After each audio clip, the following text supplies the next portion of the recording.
So we're going to use n1 sine theta 1 is equal to n2 sine theta 2.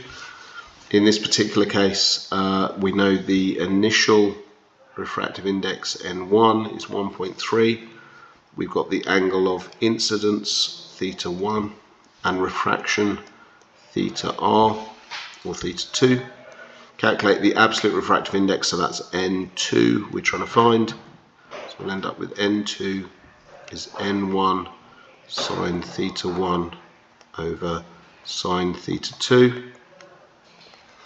That's 1.3 multiplied by the sine of 30 divided by the sine of 24, which is equal to 1.60.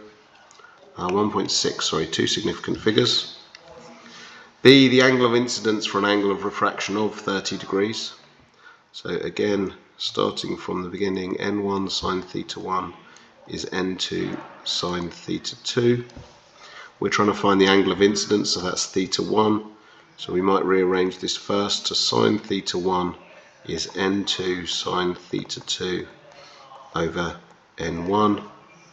Therefore, theta 1 is the inverse sine of n2 sine theta 2 over n1, which is the inverse sine of n2 we've established is 1.6 multiply sine of theta 2.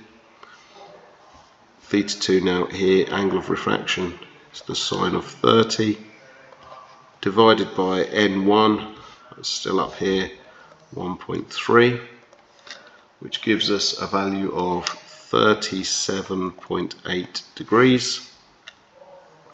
The relative refractive index for light passing from water to flint glass. So this comes from an equation that you might have used at GCSE.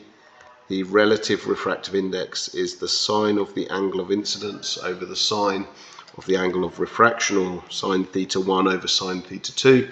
So we can use either of our values. We tend to use the first one because the data was given in the question. So that is the sine of 30 over the sine of 24.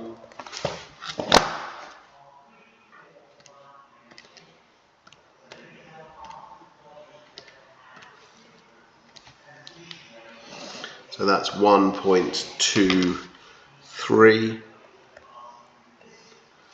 So sorry, it's a two significant figures, 1.2. And then the refractive index for light going the other way. So n is sine r over sine I in this case. So we're going to use the same two angles but the other way around. So that's the sine of 24 over the sine of 30. And that has a value of 0.81.